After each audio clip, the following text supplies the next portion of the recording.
Hello, ഇന്ന് 13ാമത്തെ ദിവസം നമ്മൾ ബാൻഫാണ് എക്സ്പ്ലോർ ചെയ്യുന്നത്.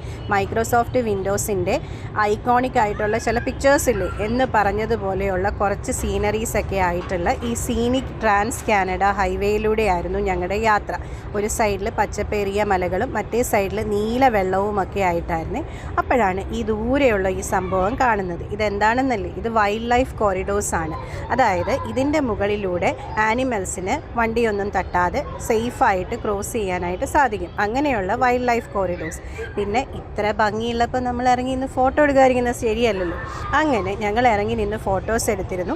പിന്നീട് ഞങ്ങൾ ഇതിൻ്റെ നീലയും പച്ചയും എല്ലാം കൂടിയായിട്ട് ഫോട്ടോസ് എടുത്ത് ഞങ്ങൾക്ക് മതിയായിട്ടുണ്ടായിരുന്നില്ല. അങ്ങനെ വീണ്ടും ഞങ്ങൾ യാത്ര തുടർന്നപ്പോഴാണ് ഈ ഐസ് ക്യാപ്ഡ് ആയിട്ടുള്ള കാസ്കേഡ് മൗണ്ടൻസ് ഞങ്ങൾ കണ്ടിട്ടുണ്ടായിരുന്നത്. ഇതങ്ങ് ദൂരെ ബാൻഫ് നാഷണൽ പാർക്കിലാണുള്ളത്. പിന്നെ ഞങ്ങൾ നടന്ന് ഈ ബോ ഫോൾസിൽ എത്തിപ്പെട്ടു.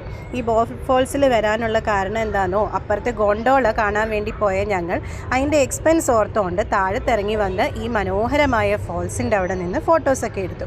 അപ്പോൾ ഇതാണ് കേട്ടോ പിക്ചർ ഓഫ് ദ ഡേ എന്ന് പറയുന്നത്. വളരെ ഭംഗിയുണ്ടായിരുന്നു ആ പിക്ചർ കാണാനായിട്ട്.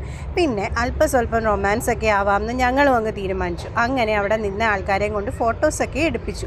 അങ്ങനെ കറങ്ങി തിരിഞ്ഞ് വരുമ്പോഴാണ് ഈ കിടക്കുന്ന ഓപ്പൺ ടോപ്പ് ടൂറിസ്റ്റ് ബസ് ഞങ്ങളുടെ കണ്ണിപ്പെടുന്നത്. ഇതെന്താണെന്നറിയോ, ഒരു വിൻറ്റേജ് ടൂറാണ് വിത്ത് എ മോഡേൺ ട്വിസ്റ്റ്. ഇതിൻ്റെ ടോപ്പ് വശം ഓപ്പൺ ആണ്. അവിടെ ഇരുന്നുകൊണ്ട് കാഴ്ചകളൊക്കെ കാണാനായിട്ട് പറ്റും. പിന്നെ ഈ മല കയറി ഇതേപോലെ ഈ ഐക്കോണിക്കായ പിക്ചർ എടുത്തപ്പോഴത്തേക്കിനും എനിക്ക് മനസ്സിലായി ഓരോ ഹൈക്കിൻ്റെയും എൻഡിൽ ഇതുപോലെ മനോഹരമായൊരു പിക്ചർ ഉണ്ടായിരിക്കുന്നത്. അപ്പോൾ മൗണ്ട് നോർക്വേ എന്ന് പറയുന്ന ഈ മൗണ്ടനാണ് നമ്മൾ ദൂരെ കാണുന്നത്. പിന്നെ ഈ ക്യാപ്ഷനിൽ എഴുതിയിരിക്കുന്നത് പോലെ go where you feel the most alive. നമ്മളെ സംബന്ധിച്ച് നമ്മൾ വീടിനകത്തിരിക്കാതെ ഇതുപോലെയുള്ള പ്ലേസസൊക്കെ ഹെഡ് ചെയ്യുന്നതാണ് എപ്പോഴും നല്ലത്. നമുക്ക് ഒരുപാട് കാംനെസ് ഫൈൻഡ് ചെയ്യാനായിട്ട് സാധിക്കും. അപ്പോൾ വേറൊരു ദിവസം കാണാം.